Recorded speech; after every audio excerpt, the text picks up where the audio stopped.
Good morning, dear students. Welcome back to physics class. In today's class, I would like to take mainly three topics. They are A. Latent heat, B. Blackbody radiation, and C. Greenhouse effect. First, I am going to discuss on latent heat. What is latent heat? You know that certain amount of heat energy is received or liberated to change state of a substance. That is, to change state of a substance, some amount of heat energy is transferred between the substance and its surrounding. What is called amount of heat energy received by unit mass of a substance to change its state? It is called latent heat of the substance for this process. Let us consider the heating process of ice cube at temperature of minus 10 degrees Celsius. The temperature of ice increases until it reaches its melting point 0 degree Celsius. Even though heating is continued, the temperature does not increase for some time, but the ice melts and converts completely into water. Here, the heat energy supplied during this time, which is at the temperature of 0 degree Celsius, is utilized to change its state. It is from solid to liquid state. Once the entire ice melts, adding more heat energy will cause the temperature of the water to rise. Similarly, there is no change of temperature during the conversion of liquid water to its gaseous form. It is vapor or steam. Here also, heat energy supplied is used to change the state of water. It happens at its boiling point. It is 100 degrees Celsius. On supplying more heat energy to boiling water causes vaporization without increase in its temperature. What is called this amount of heat energy required in both cases? It is called latent heat or specific latent heat, which is denoted by capital letter L. This heat property of a substance is called its enthalpy. The heat required during a change of state always depends upon the heat of transformation and mass of the substance undergoes a change of the state. Let small letter m be the mass of a substance undergoes a change from one state to another. The quantity of heat energy required is mathematically expressed as Q is equal to ml, then L is equal to Q by m. SI unit of latent heat is joule per kilogram. The value of latent heat also depends on the pressure. The amount of heat energy required by a solid substance per its unit mass to change its state into liquid state without rise in temperature is called latent heat of fusion. It is the latent heat for a solid liquid state change, which is represented by LF. And the amount of heat energy required by liquid substance per its unit mass to change its state into gaseous form without rise in temperature is called latent heat of vaporization. It is the latent heat energy for a liquid gas state change, which is represented by LV. Latent heat of fusion is also called heat of fusion, and latent heat of vaporization is also called heat of vaporization.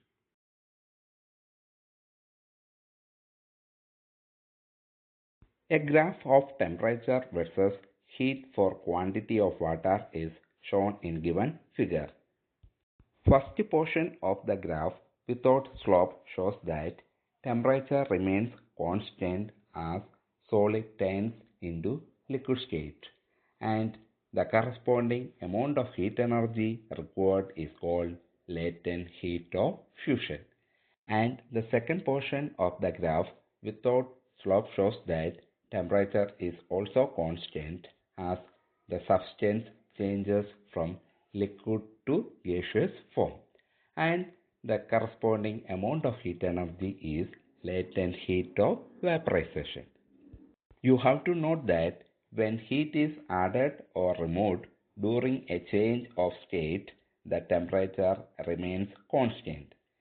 And also you have to note that the slopes of the phase lines of the graph are different because the specific heats of the substance in various states or phases are different. It means that water has three different specific heats in various states.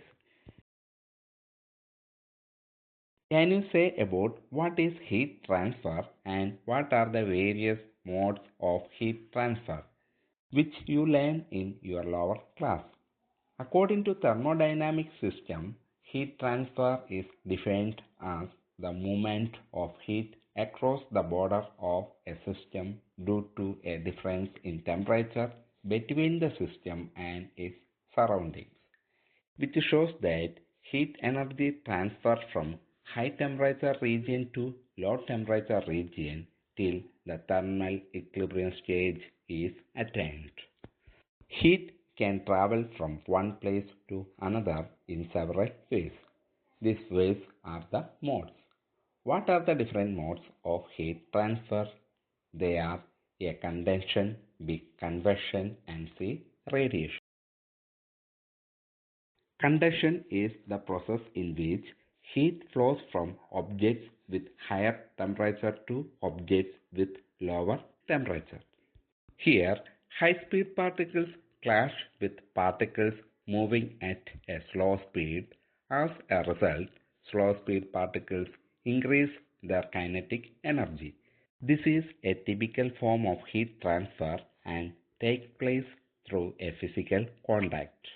The rate of condension is calculated by the equation which is Q is equal to Ka T hot minus T cold whole divided by D, where Q be the transfer of heat energy per unit time, K be the thermal conductivity of the body, A be the area of heat transfer, T hot be the temperature of hot region, T cold be the temperature of the cold region, and D be the thickness of the body. Examples are when clothes are ironed, heat energy is transferred through the condension mode. Here heat is conducted from the iron to the clothes. When you hold a ice cube in your hand, you feel too cool because of heat energy transfer from your hand to the ice cube, which results in the melting of the ice cube. These are the examples of the condension mode of heat transfer. Don't forget this point. There should be a physical contact through where heat energy transfer can take place. Then, what is convection mode of heat transfer? In this process, there is movement of fluid molecules from higher temperature region to lower temperature regions. Examples: when water is boiled, the molecules that are denser move at the bottom while the molecules which are less dense move upwards, resulting in circular motion of the molecules when water gets heated. The air above the land warms up and rises, and the cool air over the sea moves in to take its place, which results in sea breeze. This will happen in daytime. At night, there is the reverse process. The seawater maintains its temperature better because of its higher specific heat capacity than land. So, it becomes warmer than the land. Here, the roles of land and sea reverse and convection process of air results in the land breeze. Then, what is radiation?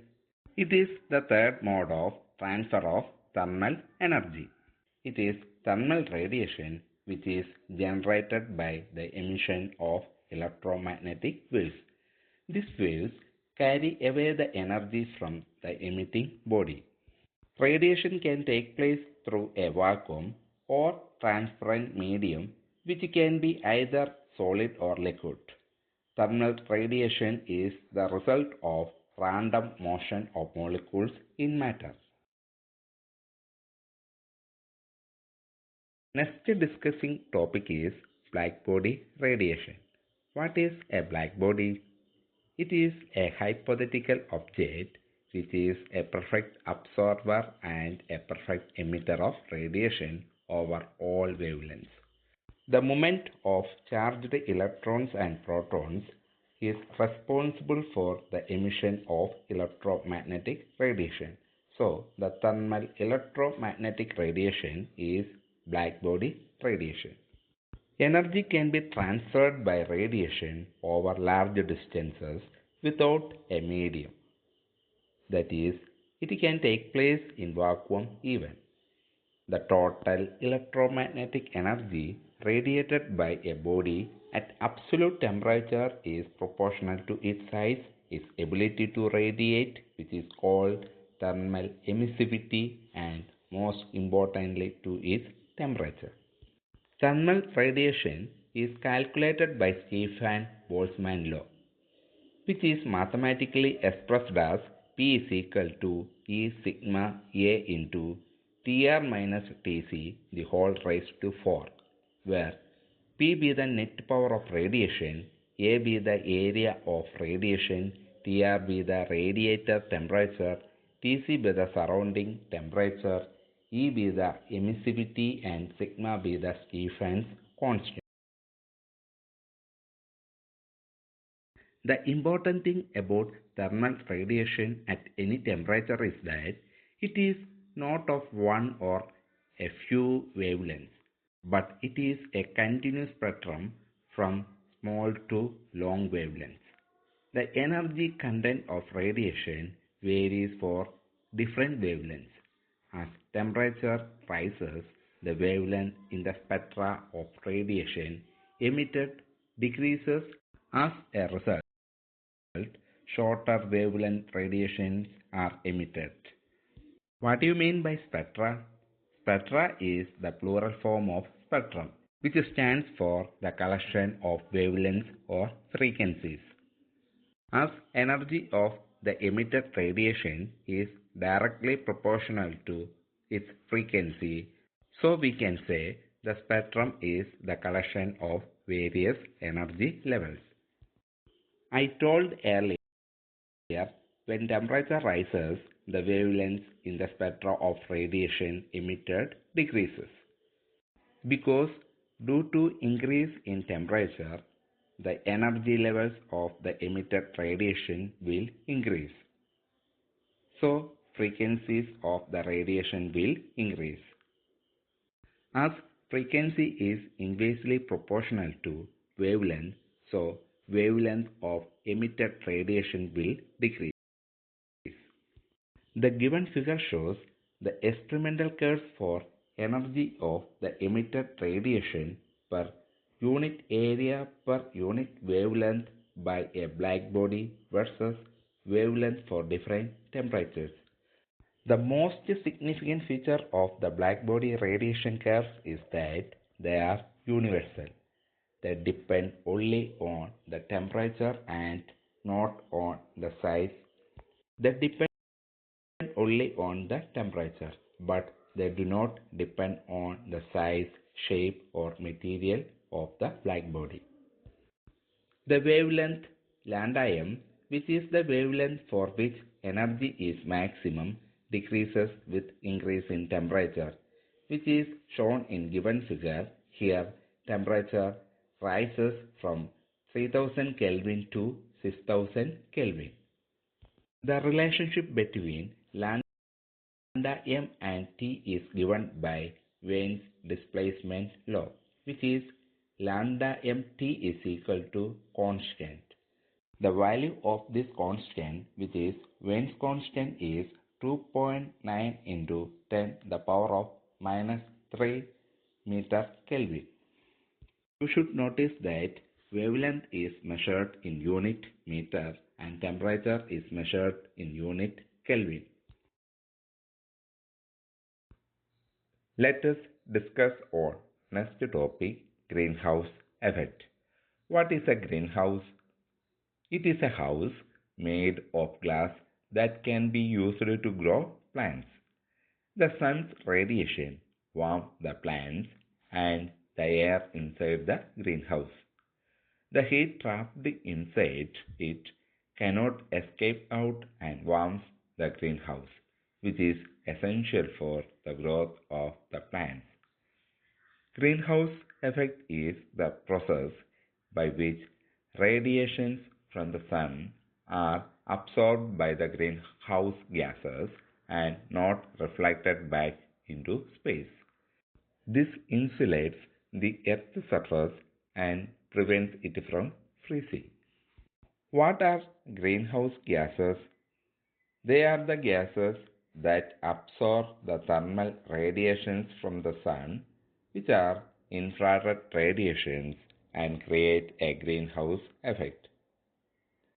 Examples of greenhouse gases are carbon dioxide, methane, nitrous oxide, chlorofluorocarbons, etc.